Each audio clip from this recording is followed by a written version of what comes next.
cette vidéo, nous nous intéresserons aux recours fréquents aux sondages et à leurs effets sur la vie démocratique et politique.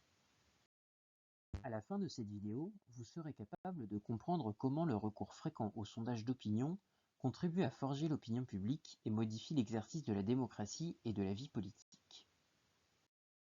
Le recours fréquent aux sondages met en avant un avis majoritaire dans la population autour des sujets étudiés par le sondage.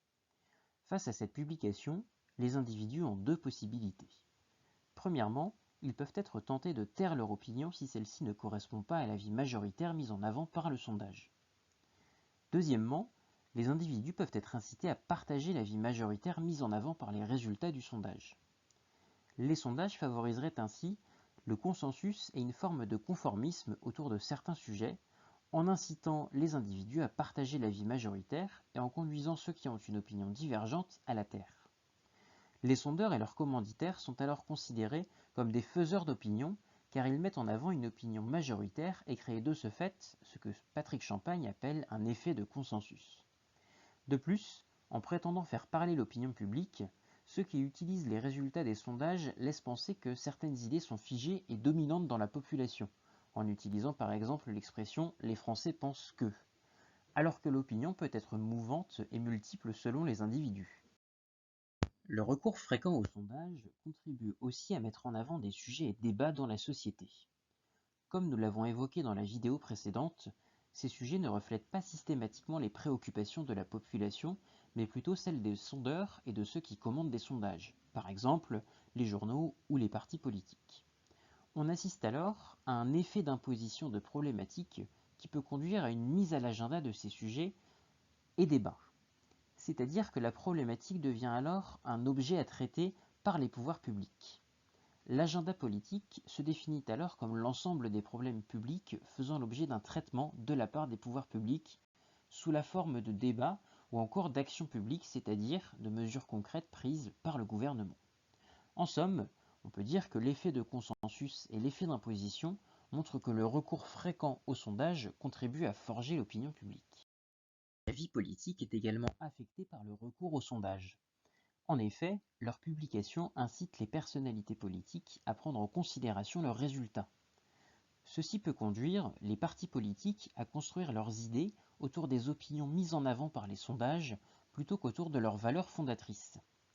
Les résultats des sondages peuvent aussi influencer la prise de décision politique des gouvernants.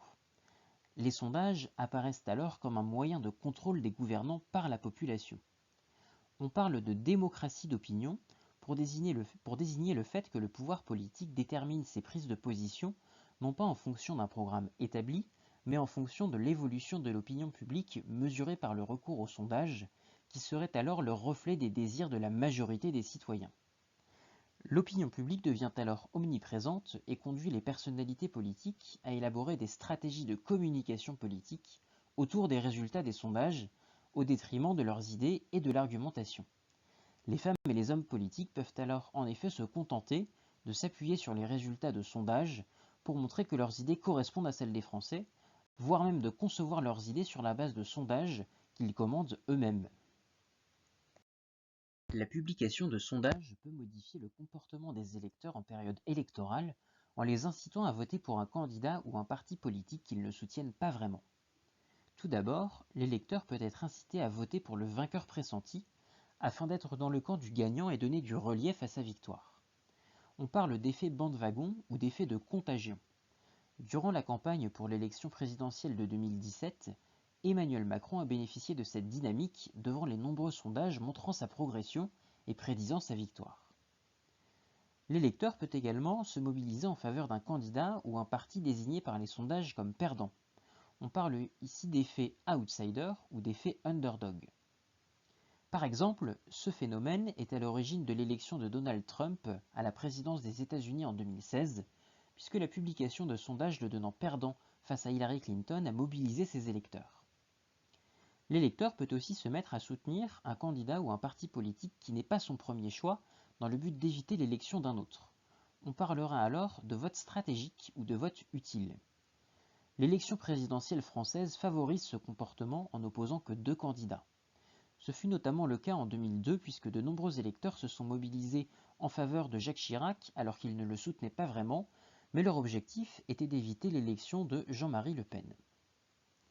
Pour tenter de limiter l'effet des sondages sur le vote, une commission des sondages a été créée et son objet est d'empêcher que la publication de sondages électoraux vienne influencer ou perturber la libre détermination du corps électoral. De façon concrète, cela se traduit par une interdiction de publier des sondages au moins 24 heures avant le début de l'élection.